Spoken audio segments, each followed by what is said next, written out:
두 번째 친구 빌닷의 변론에 대하여 욥이 답변하는 건데 말씀을 한 절씩 묵상을 해보기를 원합니다. 어제 말씀드렸듯이 두 번째 빌닷은 자신의 경험에서 나온 공의, 하나님의 공의의 일부인 그 공의를 들이대면서 이 욥의 죄를 추궁을 합니다. 너는 하나님을 잃어버린 자다. 왕골과 갈대가 늪을 떠나서 물을 떠나면은 말라 죽듯이 너는 하나님을 떠났기 때문에 저속한 자의 희망, 작은 소망도 이루어질 리가 없다. 지금 네 모습이 결국 하나님을 떠났기 때문에 나타나는 응당한 대가이고 응당한 결과이다 라면서 죄를 추궁하고, 또한 더불어서 너는 너의 모든 뿌리는 뽑힌 상태이다. 네가 햇빛을 고루 받아서 한때는 돌 가운데로 네 뿌리가 깊이 들어갔지만 그 모든 뿌리는 지금 네가 뽑힌 상태다. 그렇기 때문에 너의 기쁨은 잠시뿐이고 결코 그 땅에서 다른 것이 올라올 것이다. 너는 끝났다라고 다시 두 번째 추궁을 합니다. 그리고 세 번째로는 너는 순전한 사람이 아니다. 순전한 사람이라면 하나님께서 늘 기쁨을 주시고 그를 미워하는 자를 하나님께서 결코 그냥 두지 아니하는데 부끄럽게 하는데, 너는 지금 부끄럼 당하고 있고 미움 당하는 것을 볼 때 너는 순전한 자가 아니다. 정결한 자도 아니고 너는 죄가 있기 때문에 너는 악한 자다라고 이렇게 정죄를 합니다. 이 말을 가만히 들었더니 욥이 이제 대답을 합니다. 네 얘기를 가만히 들으니까 그런 것 같기도 하다. 잘은 모르겠지만 이 일을 그런 줄 알고냐 그런 것 같은데, 죄인 취급받고 있는 나나 또한 죄인이라고 추궁하는 너나 우리가 공통적으로 알아야 될 게 있다. 그거를 말하는 것이 있는데, 그게 바로 뭐냐면 인생이 어찌 하나님 앞에서 의로우랴. 너도 인생이 있고 나도 인생이 있는데 너나 나나 하나님 앞에 의롭지 못하다라는 거지요. 여러분, 하나님 앞에 의인은 없지요. 사람과 사람과의 사이에는 이 사람은 의인이다, 선한 사람이다, 훌륭한 사람이다 말할 수 있을지 모르지만 그거는 인간의 경험에서 나온 정의이지 하나님의 정의는 아니지요. 하나님의 정의는요, 하나님 자체가 정의이고 선이기 때문에 하나님의 정의로는요, 하나님 앞에 의인은 아무도 없는 거지요. 그래서 로마서 3장 10절 말씀에서도 의인은 없나니 하나도 없다라고 했어요. 왜입니까? 23절에서는 모든 사람이 죄를 범하였기 때문에 의인이 될 수가 없는 거예요. 의인은요, 하나님 앞에서 자유한 자예요. 하나님을 대면할 때 꺼리낌이 없는 사람이 의인이지요. 바로 하나님 앞에 꺼리낌이 없는 자는 죄가 없어야 되는데 이 땅의 모든 사람은 죄인입니다. 그렇기 때문에 의인은 없는 거지요. 프리덤에서도 계속 말씀을 드렸습니다마는 우리는 죄를 짓는 능력이 탁월합니다. 배운 것도 아니고 누구에게 물려받은 것도 아닌데 그냥 우리 속에는요, 죄를 지을 능력이 얼마나 충만한지 몰라요. 그렇기 때문에 이거를 얘기하고 있는 겁니다. 사람 앞에서가 아니라 하나님 앞에서 의로운 사람은 아무도 없다라는 거예요. 그런데 사람들은요, 이렇게 죄인임에도 불구하고 수많은 자범죄, 그 가운데서 고범죄를 범하면서도 나는 의인이라고 생각을 하면서 감히 하나님께 변론하기를 좋아합니다. 변론이 뭡니까? 쟁론이 뭡니까? 서로 무엇이 맞는지 무엇이 옳은지 나누는 거잖아요. 이거는요, 비슷한 수준에 있는 사람끼리 변론을 하는 거지, 쟁론하는 거지, 수준 차이가 있는 사람과는요 변론이 안 됩니다. 그냥 가르침을 받는 거지요. 만약에 우리 장 집사님한테, 서울대학교 교수님인데 유치원생이 와가지고 교수님 나하고 한번 변론해 봅시다, 나하고 한번 쟁론해 보지요, 이렇게 하면은요 장 집사님이 얼마나 웃겠어요. 좀 비슷한 사람이 와가지고 변론하자, 쟁론하자, 그럼 말 돼요. 유치원생은 변론할 대상이 아니라 그냥 집사님한테 가르침을 받고 지시를 받고 이렇게 하면 너 잘 될 수 있어, 이렇게 하면 공부 열심히 할 수 있어, 이렇게 하면 너도 서울대학교 갈 수 있어, 이렇게 배우는 대상이지 변론할 대상이 아니거든요. 그런데요, 죄인인 지금 욥을 지적하고 있는 그 자체가 하나님과 지금 변론하고자 하는 그러한 빌닷의 모습이라는 것을 간접적으로 얘기를 하고 있는 거지요. 하나님과 우리는 변론할 수 없다. 1000마디를 해도 우리는 하나님 앞에 한마디 대답할 수 없다라는 거예요. 왜냐하면요, 그분의 마음은 지혜롭고 그리고 그분은 힘이 강하다라는 거지요. 그런데 그분 앞에 거슬려 스스로 완악하게 행하면은요, 형통할 자가 누가 있겠냐는 얘기예요. 이 말은 한마디로 말하면 모든 피조물은 하나님 앞에 고집 피우면 안 된다라는 거예요. 그냥 순종해야지 하나님 앞에 고집 피우고 자신이 경험한 정의로 하나님의 정의인 양 세상이 왜 이렇습니까? 하나님이 계신다면 왜 이런 겁니까? 라면서 자기의 정의의 잣대로 들이대는 것을 말하는 거예요.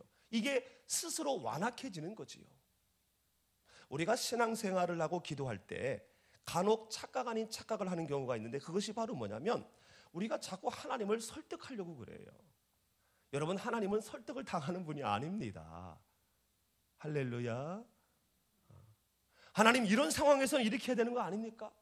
이렇게 했는데 하나님 이렇게 역사해야 되는 거 아닙니까? 자꾸 하나님을 설득하려고 그래요. 어떤 때는 하나님을 혼내켜. 여러분, 하나님은 우리에게 설득을 당할 뿐이 아니라 우리가 하나님 앞에 설득을 당해야 할 줄로 믿습니다. 이게 바른 신앙과 생활이요, 이게 바로 기도인 거라는 거예요. 우리는 하나님을 바꿀 수가 없어요. 그분은 정의의 자체이시고요, 그분은 우리를 만드신 분이기 때문에 그분을 우리가 바꿀 수 없습니다. 그러면 누구를 바꿀 수 있습니까? 나를 바꿀 수가 있어요. 그래서 우리는요, 말씀을 들을 때 하나님께 설득당하는 거예요. 신 목사님이 말씀을 하시든, 한 목사님이 말씀을 하시든, 우리 권 목사님이 말씀을 하시든, 강도사님이 말씀을 하시든, 부족한 김 목사가 설교를 하든, 그렇구나, 그렇네, 저 말씀, 맞아, 내가 이렇게 해야지, 내가 이렇게 해야겠구나, 결단해야 되겠네, 이렇게 설득당하는 거예요. 또한 우리가 삶을 살면서 억울한 일을 당했습니다. 엉뚱한 일을 당했어요. 그때에 내가 그리스도인이라는 이름으로 억울함을 또 참아야 됩니다. 그 속에서 우리는 이게 바로 빛된 삶이구나, 그리스도인의 향기를 내뿜는 거구나 라면서 또한 하나님의 자녀로 하나님께 설득당하는 거예요. 그러면서 우리의 삶이 성결된 삶으로 점진적인 성화를 이루어가는 거지요. 바로 이렇게 할 때에 우리가 거슬려 스스로 완악해지지 아니하고 형통한 삶을 살아갈 수가 있다라는 겁니다. 여러분, 하나님 앞에 설득당하시기를 주님의 이름으로 축원합니다.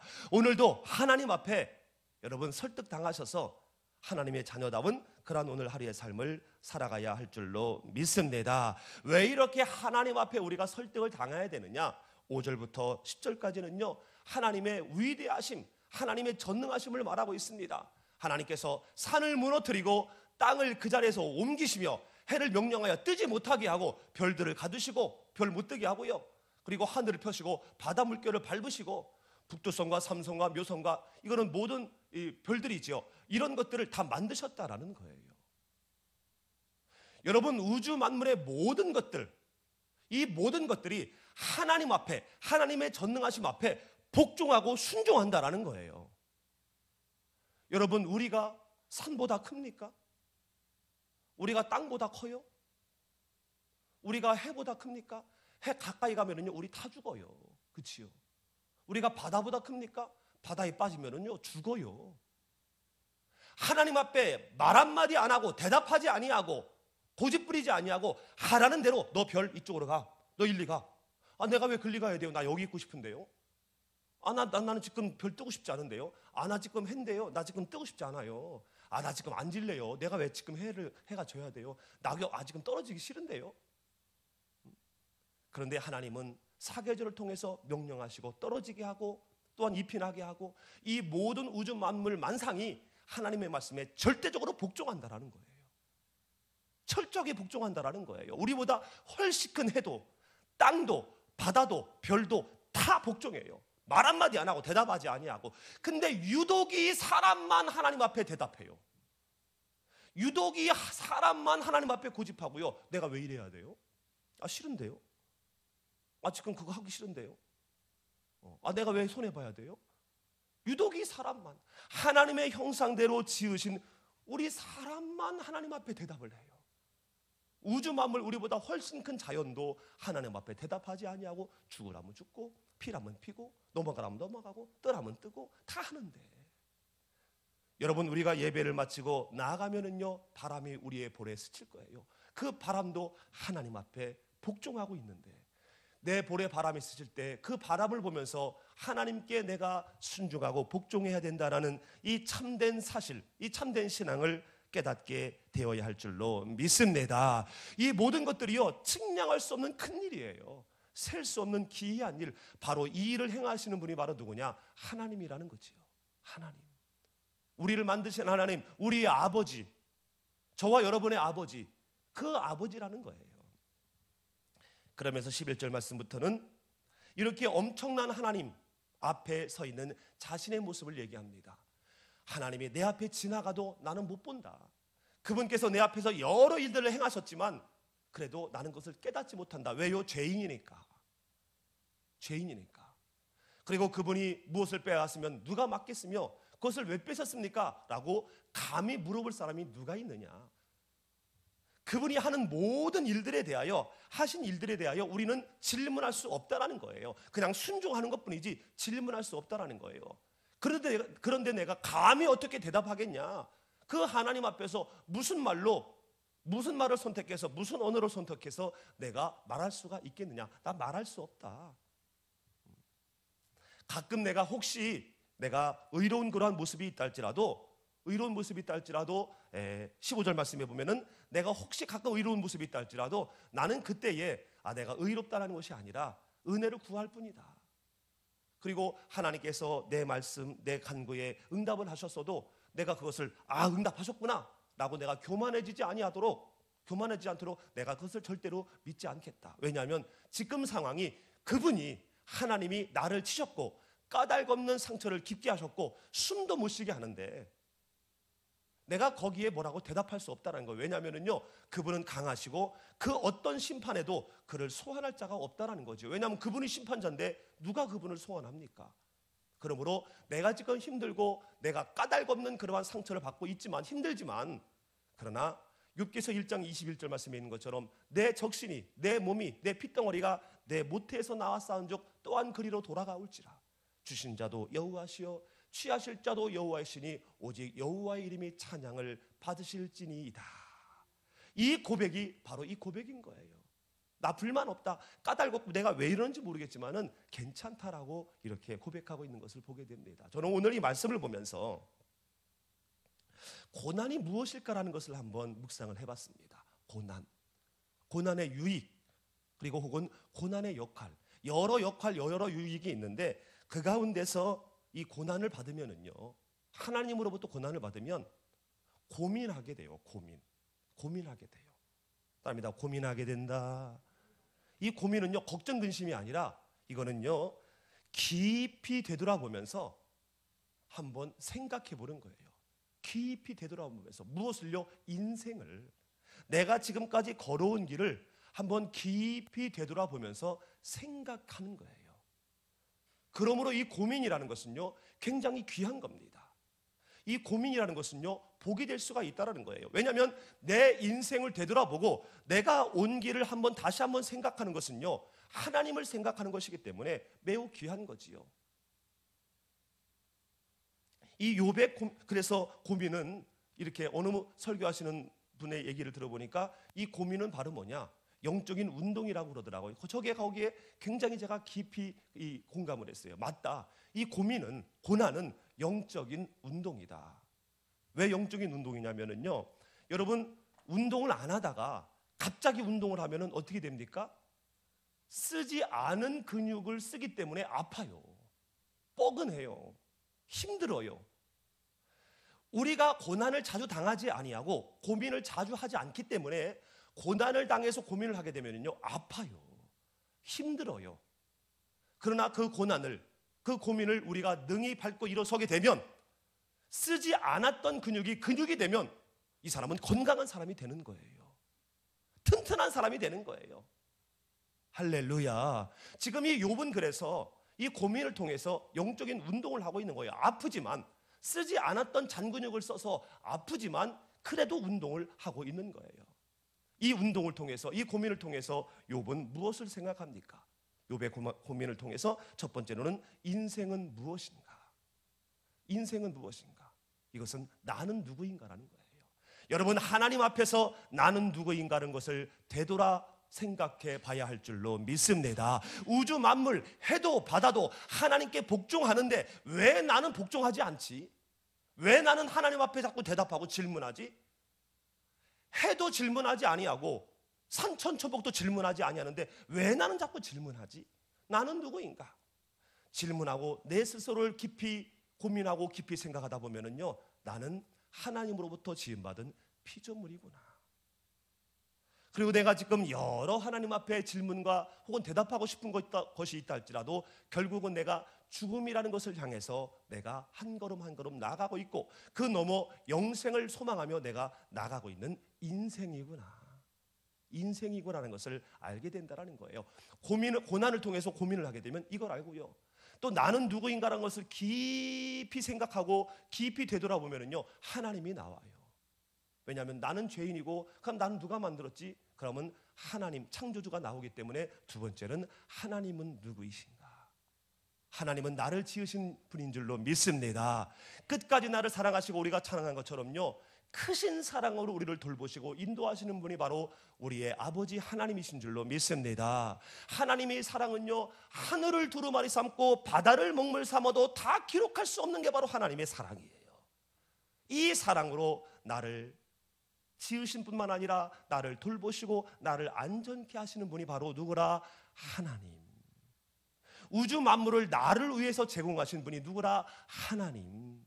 이 하나님 아버지, 이 하나님 아버지가 정말 누구이신가라는 것을 우리가 깊이 되돌아보며 생각하게 되는 것이 바로 고난입니다. 이 욥은요, 그 전에 깊이 생각하지 않았던 것 같아요. 우스 땅에서 가장 부자였고요, 아내도 이쁘고요, 자녀들도 그냥 잘났고요. 그러니까 되돌아볼 시간이 없는 거예요. 그냥 잘 나갈 때는 되돌아볼 시간이 없다니까요. 근데 영문 없는, 까닭 없는, 이유 알 수 없는 친구들의 죄인 취급하는 그 죽음 앞에 깊이 고민을 해보니 내가 누구인지, 하나님이 어떤 분인지, 이전까지 나에게 주신 분이 하나님이라는 것을 알게 되는 거예요. 그렇기 때문에 욥기서 1장 21절 말씀에 그러한 고백이 나올 수 있는 거지요. 어떻게 내 재산이 갑자기 사라지고, 어떻게 내 자녀가 이렇게 죽고, 어떻게 내 아내가 떠나고 나에게는 악창이 생겨서 잿더미 위에 앉아 기와 짝으로 내 몸을 긁지 않고는 한시도 견딜 수 없는 이러한 힘든 상황을 나에게 주십니까? 라고 하나님 앞에 질문할 수 있을 거 아니에요. 그런데 주신 자도 여호와시요 취하실 자도 여호와시니 여호와의 이름이 찬양을 받으실지니이다. 원래 주신 분이 하나님이시니 가져가신 것이 당연합니다 라면서 위대한 신앙 고백과 함께 하나님이 누구신지를 이 고난을 통해서, 깊은 고민을 통해서 알게 됐던 거예요. 그러면서 마지막으로는 하나님과 나의 관계는 어떤가? 하나님과 나와의 관계에서 내가 지금 어디에 서 있는가? 내가 무엇을 하고 있는가? 이것을 또한 깊이 생각을 하면서 결국 이 하나님과 본인의 관계를 잘 정립을 하고 깊이 고민을 한 결과 욥기서 42장에 가서는요, 갑절의 축복을 받는 위대한 하나님의 성공자가 만인들에게 하나님의 살아계심을 그의 삶으로 증거하는 그러한 위대한 하나님의 사람이 된 것을 보게 됩니다. 사랑하는 성도 여러분, 고난이라는 이름과 같은 그러한 어려움이 여러분 삶 가운데 현재 있습니까? 마음의 고난, 삶의 고난, 그것이 여러분을 고민하게 하고, 그리고 과연 나는 누구인가? 내 인생은 무엇인가? 그리고 하나님은 누구인가? 그리고 하나님과 나와는 어떠한 관계에 있고 내가 어디에 서 있는가라는 것을 깊이 아름다운 고민을 할 때에 그 속에 해답이 있고, 그 속에 감사가 있고, 그 속에 할렐루야 하나님 앞에 영광 돌리는 그 방법을 알게 될 줄로 믿습니다.